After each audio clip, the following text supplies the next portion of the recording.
The job listing was unremarkable to the point of suspicion. Temporary archival assistant, night shift, 3 months, digitization and cataloging of legacy materials. No specialized qualifications required.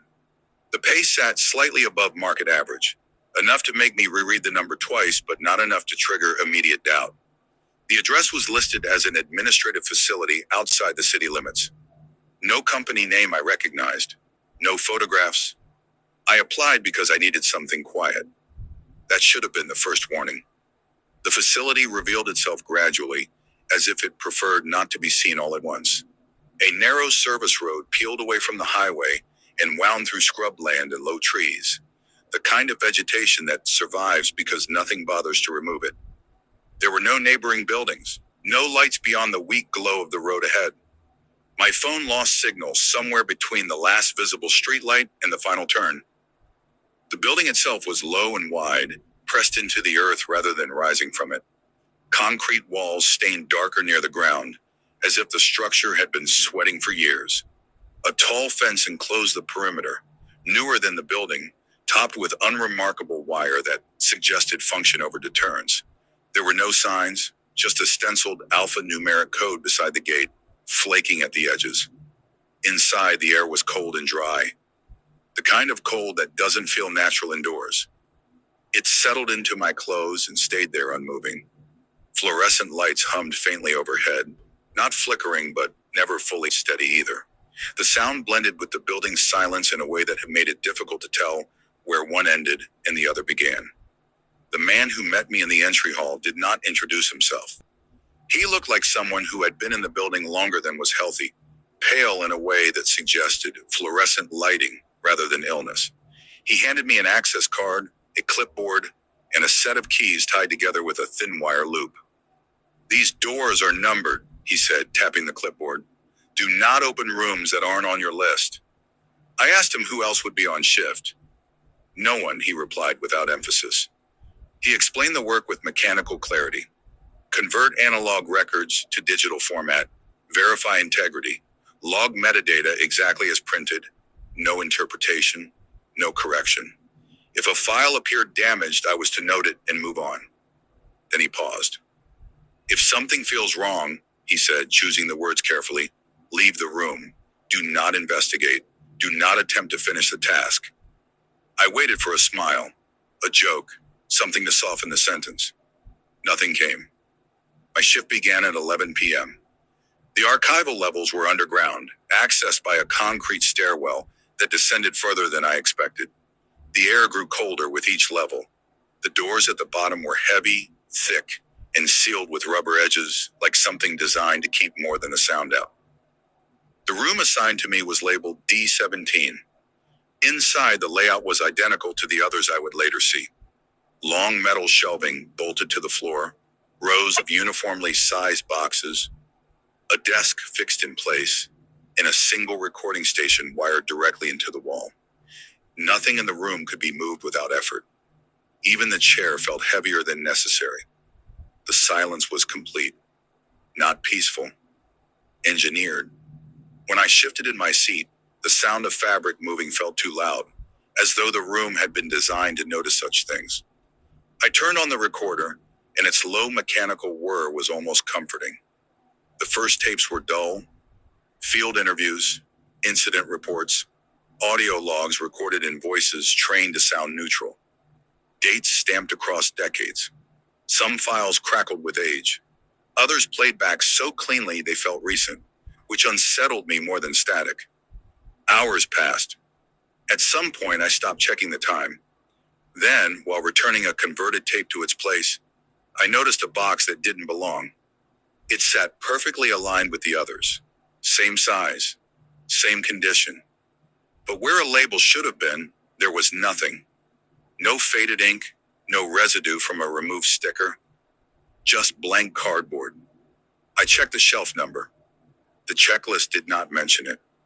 I told myself it was a clerical error, a missing label, something overlooked. That happens everywhere. Still, I hesitated longer than I meant to. When I lifted the lid, I found a single cassette inside, already seated in its case. No writing, no tape number, no date. The plastic felt warmer than the rest. I carried it to the desk, feeling suddenly aware of how alone I was. The recorder accepted the cassette without resistance, as if it had been waiting for it. My finger hovered over the play button. Somewhere deep in the building, something shifted, just slightly, as though a system had acknowledged input. And then I pressed play. At first, there was only static. Not the aggressive hiss of a damaged tape, but a low, even texture, consistent, controlled. The kind of background noise you get when a room is being recorded rather than a voice. I leaned closer to the speakers, adjusting the levels, waiting for someone to begin speaking. No one did. 30 seconds passed, then a minute. I checked the tape counter. It was moving.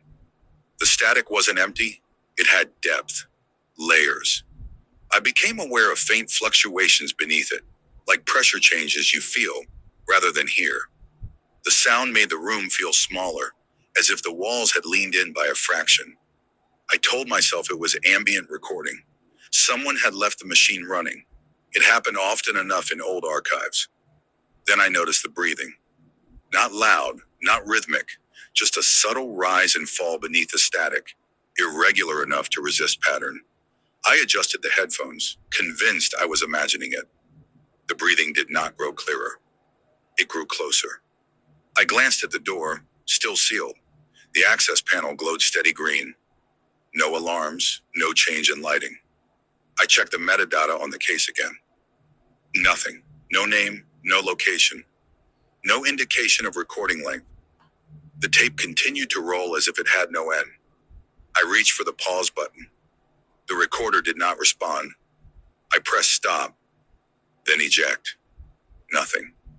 The machine's lights remained steady, but the controls felt unresponsive, as though my input was being acknowledged and discarded. The static thickened slightly, compressing into something heavier. The breathing became more defined, not louder but more present, like someone standing just behind my shoulder. I turned. The room was empty. When I faced the desk again, the counter had reset to 0 o'clock. The recording began again, identical to before. That was when I understood this was not a documentation of an event. It was a loop. A recording that did not capture something happening. It maintained something that was not allowed to finish. A new sound emerged beneath the breathing. A faint, wet friction. Skin against fabric, or skin against something that did not resist properly. It was subtle enough that my mind struggled to assign it meaning, which made it worse. I stood up too quickly, the chair scraping against the floor with a sharp, echoing sound that seemed to offend the room. For a moment, the static faltered. The breathing paused.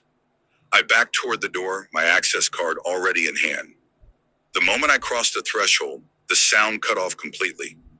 The door sealed behind me with a soft hiss. In the hallway, the air felt lighter. Normal. I stood there longer than necessary, listening for anything out of place. Nothing. When I returned to the room, the recorder was silent. The cassette sat neatly ejected on the desk. The counter read 0 o'clock. I did not log the file. Instead, I placed the tape back in its box, closed the lid, and returned it to the shelf exactly where I had found it. My hands shook as I aligned it perfectly with the others. As I stepped back, I noticed something I hadn't before. There was now a label. Not printed, not stamped, handwritten. A single line pressed deeply enough into the cardboard to leave an indentation. Playback complete. I left the room immediately. And for the rest of the night, no matter where I worked in the facility, I could feel something listening. I did not return to Section E for the rest of the night. That was not a conscious decision at first. My checklist simply led me elsewhere. Section B, then C, tasks spaced out just enough to keep my hands busy, while my thoughts circled the same point again and again.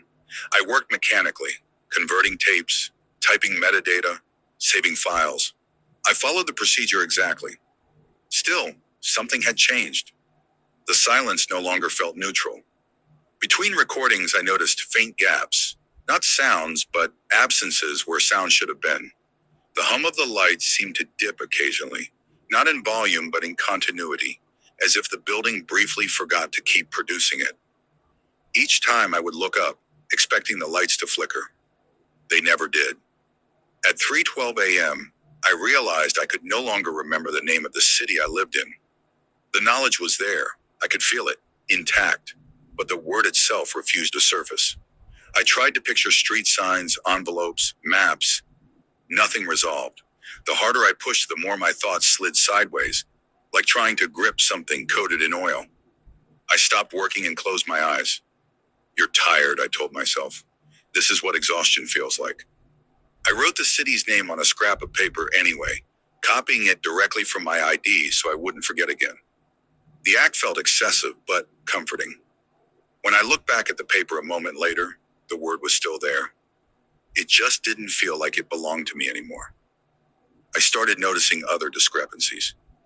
A tape I had already converted appeared unlogged in the system. When I checked the file directory, the digital copy existed, time-stamped and intact. The checklist, however, showed a blank space where my initials should have been. I initialed it again. 10 minutes later, the initials were gone.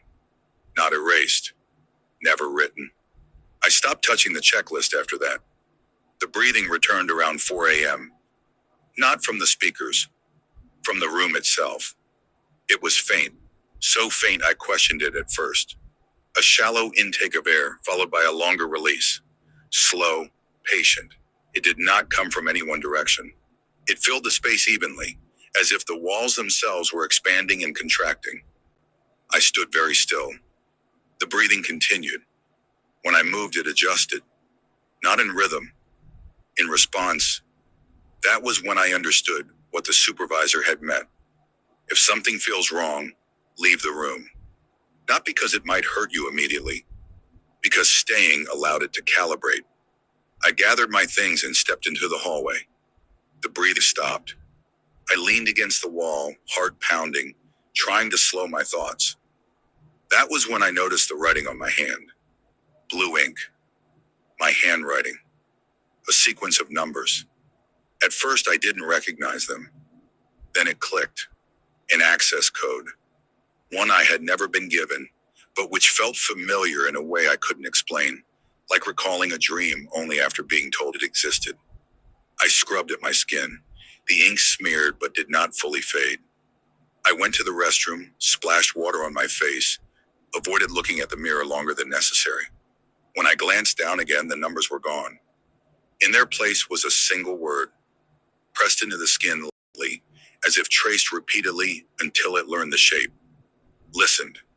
Somewhere deep in the facility, a door unlocked itself. I did not wait to see which one. The unlocked door was not loud. There was no clang, no mechanical protest, just a soft change in pressure, like a breath taken in a different room. I felt it more than I heard it.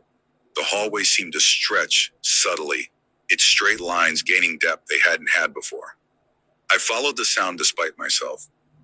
Not because I wanted to, but because resisting it required focus I no longer trusted myself to have.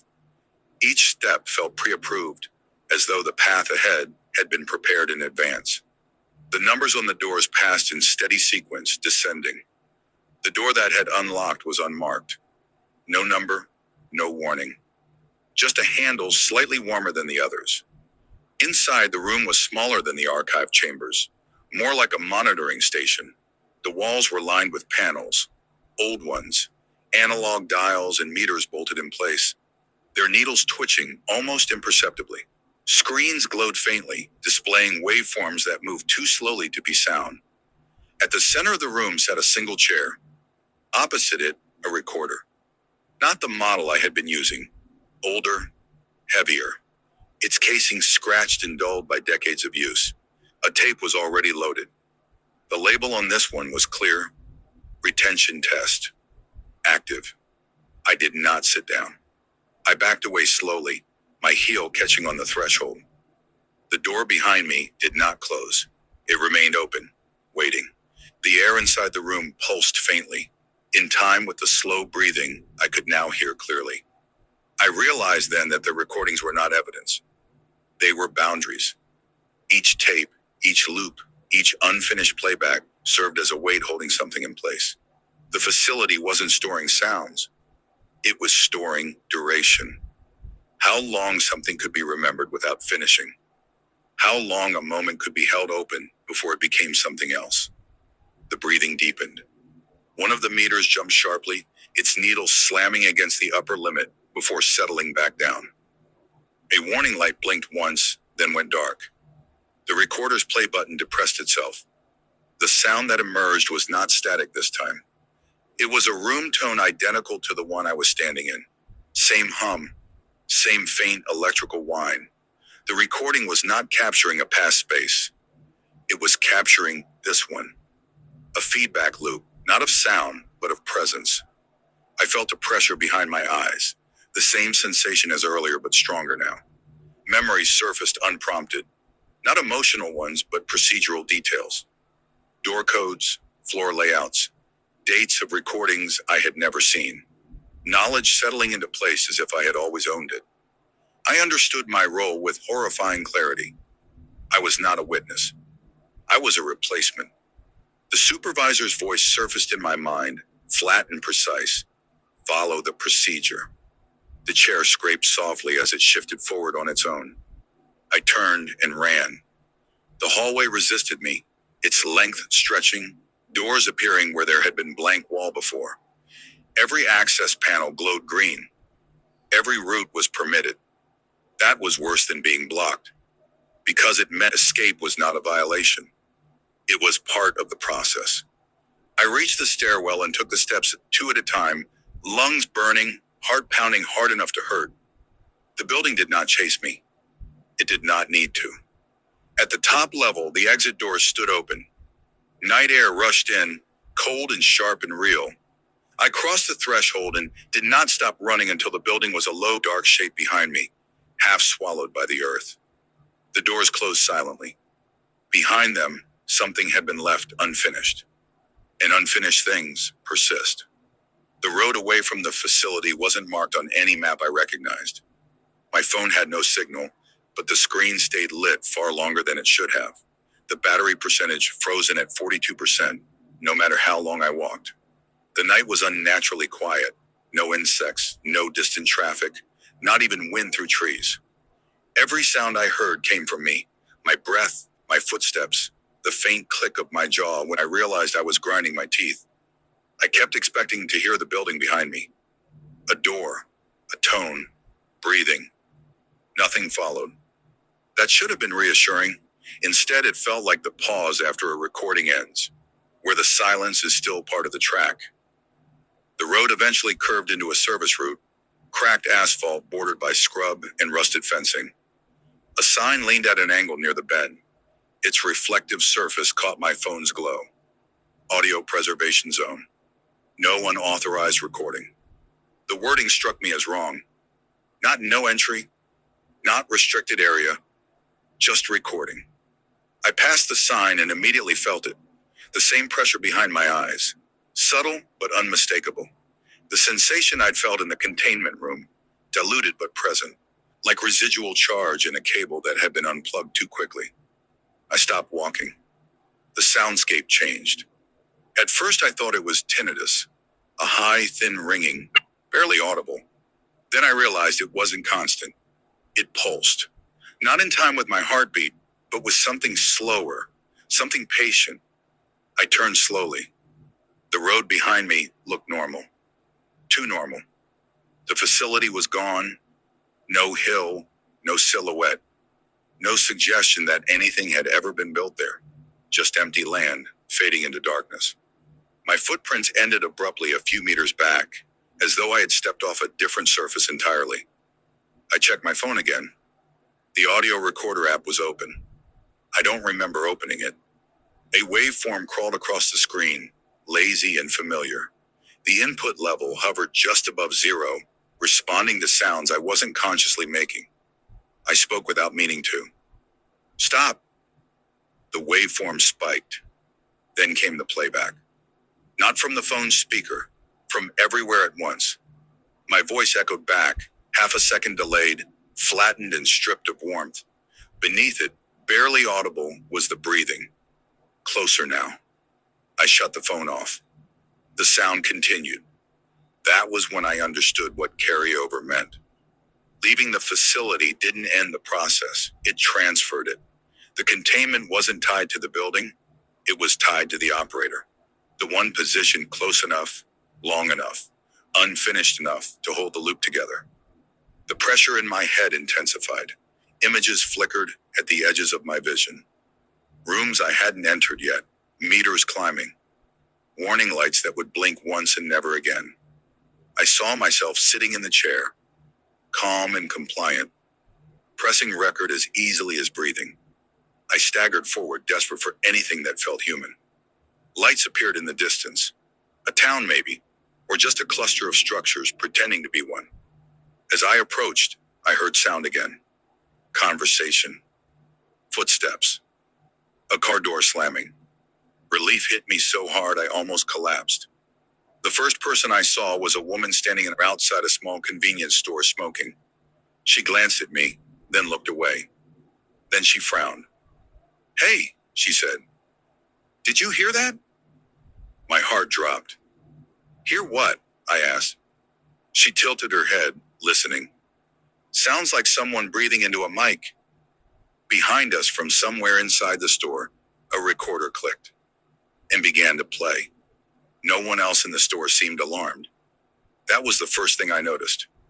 The recorder played, soft breathing, uneven, intimate, and yet the cashier kept scanning items.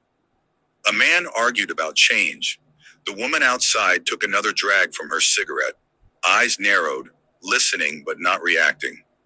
I was the only one frozen. The sound wasn't loud. It didn't need to be. It sat perfectly in the frequency range meant for attention without urgency. The same way a baby's breathing keeps a parent half awake through the night. The cashier finally looked up at me. "You okay?" he asked. Behind his voice, beneath the hum of the refrigerator units, the breathing continued. "Steady now? Satisfied?" I shook my head and backed away from the counter. The woman outside followed my gaze, then frowned again. "It stopped," she said. "Weird." It hadn't stopped. It had moved. The pressure behind my eyes peaked, then leveled out. Not pain, alignment. I felt something settle into place, like a picture snapping into focus. The sounds of the store sharpened unnaturally. I could hear fabric shift, saliva collect, the subtle electrical whine inside the light fixtures. I understood then what the facility had been doing. Not studying the phenomenon, teaching it where to listen. The entity wasn't bound to locations or machines or rituals. Those were scaffolds, training wheels. What it needed was proximity to perception, to a nervous system already tuned to capture, to preserve, to replay. Someone who listened too well. Someone who recorded. My phone vibrated in my pocket. I hadn't turned it back on. The screen lit up anyway. Audio file saved. Duration, 0 hours, 0 minutes, and 47 seconds. File name, ambient_final_take.wav. I didn't open it. I didn't need to. The breathing was inside me now. Not metaphorically, not symbolically. My lungs adjusted their rhythm without instruction, sinking to a pattern that felt older than panic. My heartbeat slowed to match it. Around me, the town continued functioning.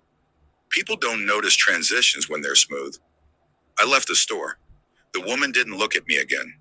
She stared at the ground, brow furrowed, as if trying to remember a sound she'd already forgotten.